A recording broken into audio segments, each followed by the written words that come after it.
उसको रख। तो मेरे जो पुराने आदमी जिन्होंने बड़ी मेहनत किया, अपना खून पसीना दिया पार्टी में, अगर उनका सम्मान नहीं होगा तो काम कैसे करेंगे। हम जो है ना अलगाववादी नहीं है, हम लोगों को जोड़ने वाले हैं। अब इसलिए मैंने तय किया कि मैं भिवंडी आऊँगा बराबर से, और जहाँ कुछ कमियाँ हैं उसको दूर करूँगा। और इस भिवंडी में हम दोनों सीटें चुन कर आए थे बिना कोई मेहनत किए हुए।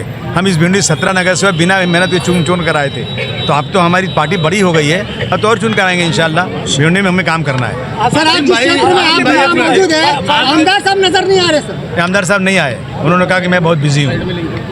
हमेशा बड़ी सभा से गायब रहते हैं। अब उनकी मर्जी, उनसे पूछी क्यों नहीं आती। आसिम भाई, आपके भाषण में टीस नजर आ रही थी।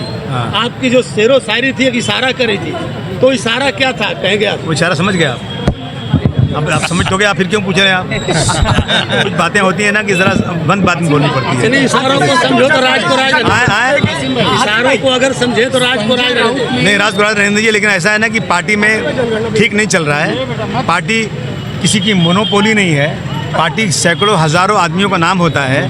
पार्टी में कोई एक आदमी डिसीजन नहीं लेता है। पार्टी का प्रोटोकॉल ये कहता है कि संगठन बड़ा है, अबू आसिम छोटे हैं, एमएलए छोटा है, एमपी छोटा है, मंत्री छोटा है, संगठन बड़ा है। अगर कभी भी अखिलेश यादव जी को मुंबई आना होगा तो यहाँ कितने भी मंत्री होंगे वो अबू आसिम को ही कहेंगे। अखिलेश यादव जी को आजमगढ़ जाना होगा तो वहाँ किसी से बात नहीं करेंगे। 10 एमएलए हैं, 10 एमपी हैं, वो बात किससे करेंगे? जिला अध्यक्ष, वहाँ जो हवलदार यादव हैं उनसे बात करेंगे। फिर हवलदार यादव सबको बुलाएंगे, कहेंगे भाई अध्यक्ष जी आ रहे हैं और यहाँ पे अपने को सब बंदोबस्त करना है। लेकिन यहाँ पे जो है ना ये चीज़ नहीं चली, गड़बड़ी इसमें चल रही, इसलिए मैं आया यहाँ पे। आसिम भाई, संजय राउत ने 15-20 मिनट बात कहा है, टिप्पणी की है कि हम सरकार के साथ हैं, लेकिन जो सरकार जम्मू कश्मीर में जो हमला हुआ है उसको लेकर सरकार कोई जिम्मेदारी नहीं ले रही है, क्योंकि पिछली सरकारों में जो भी केंद्र मंत्री रहा है ना, गृह मंत्री रहा है, उसने नैतिकता के आधार पर इस्तीफा दिया है, लेकिन ये सरकार इसकी जिम्मेदारी लेने को तैयार नहीं है। उस पर आप क्या कहेंगे? नहीं, बिल्कुल जिम्मेदारी लेना ही चाहिए। देखिए, जब कोई छोटा काम होता है, अच्छा होता है, तो ये लोग जिम्मेदारी लेके टीवी पे आते हैं, चिल्लाते हैं, चारों तरफ उसका श्रेय लेते हैं। और जब कहीं गड़बड़ होता है तो उसके से अपना दामन झड़क देते हैं। मैं समझता हूँ कि इसमें सरकार को जिम्मेदारी लेना ही पड़ेगी, क्योंकि जब वहाँ पर आतंकवादी आए, आराम से लोगों को ज़ात पूछा, लोगों को पैंट उतरवाया और उसके बाद उनको मारा और फिर चले गए, कुछ हमला नहीं हुआ, तो इसका मतलब सिक्योरिटी का लैप्स है। मैं सिक्योरिटी के लैब से मैं जो मारे गए हैं उनके साथ हमारी पूरी हमदर्दी है, लेकिन उनकी हमदर्दी के साथ साथ हम ये पूछेंगे कि भाई इतना बड़ा वाक़या हुआ तो इसमें सिक्योरिटी लैब्स क्यों हुई? सर, जो जाति जनगणना सरकार नहीं तैयार होगी, इस पे क्या कहेंगे आप? नहीं, बुलानी चाहिए ना, बहस करना चाहिए। सरकार क्यों मुँह क्यों छुपा रही है? सरकार आगे जवाब दे कि भाई इसमें सिक्योरिटी लैब्स नहीं है, हमारी गलती नहीं है, सरकार पूरा काम कर रही, बताए तो सरकार आगे ना। सर, जो जाति जनगणना है, अगर आप देखेंगे तो सरकार इस पर बहुत जोर दे रही है और एकाएक ये फैसला लाया गया। लोगों का कहना था कि इस्लाम में जातियों का एक तरह से देखा जाए तो वजूद नहीं है, लेकिन क्या सरकार जातियों में बांटना चाहती है? नहीं, ऐसा है कि अगर जाति जनगणना होगी तो सबको हिस्सा मिलेगा।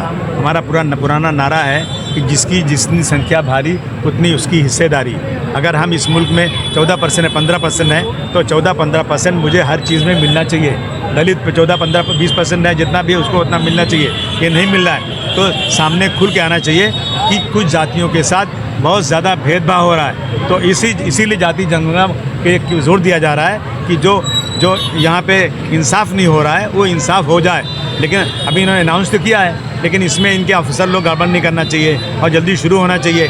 अखिलेश यादव जी ने पीडीए के तहत कितनी बार मांग किया, राहुल जी ने मांग किया, ये हमारे बहुत ज़माने से थी, लेकिन सरकार तैयार नहीं थी।